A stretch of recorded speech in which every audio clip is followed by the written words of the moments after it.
10 years. That's how long I'd been married. You don't notice the love fading, not at first. It doesn't vanish like a slammed door or a shouted goodbye. It slips out quietly, like steam from a kettle left too long on the stove. A slow hiss, soft, harmless, until there's nothing left but a hollow whistle. My name is Lauren. I'm 36 years old, and I've been living in a beautiful cage of politeness and routine. My husband, Alex, is a good man. At least, that's what everyone says. He pays the bills, mows the lawn, and kisses my cheek when he leaves for work. But he doesn't see me. Not really. Not anymore. He stopped asking how my day was. Stopped touching me like he used to.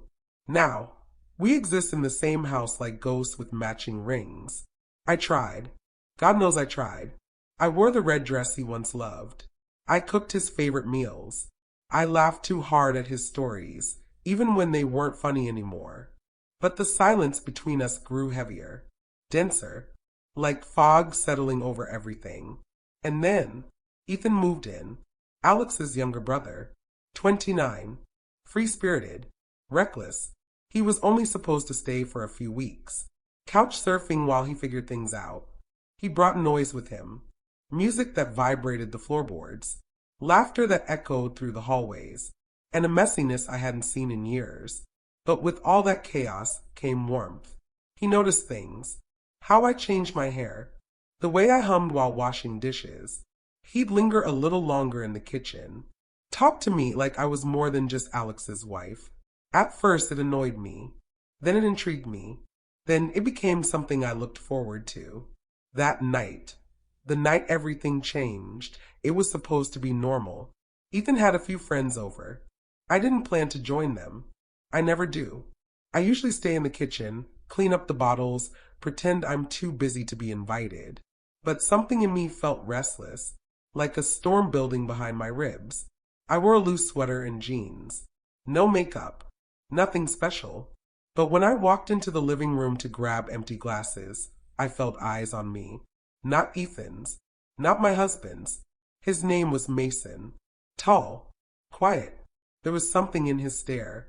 Not hungry, not crude, just steady, like he saw through the fabric, through the walls I built. And for the first time in years, I felt naked in the way a woman longs to be. I didn't smile, didn't flirt. I just looked back. And in that moment, everything around us disappeared. The music, the laughter, even the ticking clock. It was just his gaze and my heartbeat, pounding like a warning and a wish.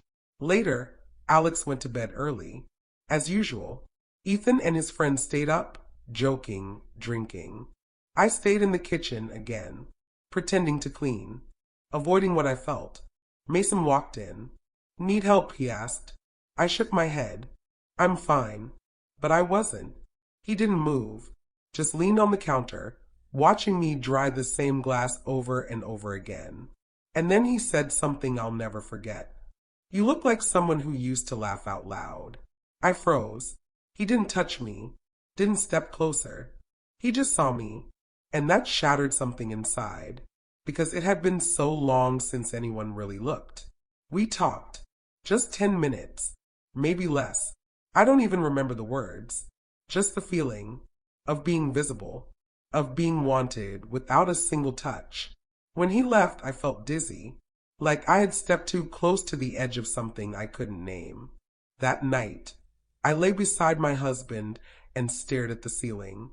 Not because I wanted Mason, but because I remembered what it felt like to be alive. The next morning, no one said a word about it. Ethan laughed. Mason avoided my eyes. And Alex, as always, read the newspaper with his coffee and asked if I needed eggs from the store. But something had shifted. In the silence, I felt a storm brewing. Not the kind that destroys, the kind that wakes you up. Since that night, I've been asking myself things I used to be too afraid to ask. What am I doing here? Who am I without this marriage? Is it wrong to want more? Not more men, just more of me. Maybe nothing happened, but emotionally everything did. And now, I can't go back to pretending I'm asleep. because sometimes the most forbidden affairs are the ones we have inside our minds, where no one sees the bruises, only the ache.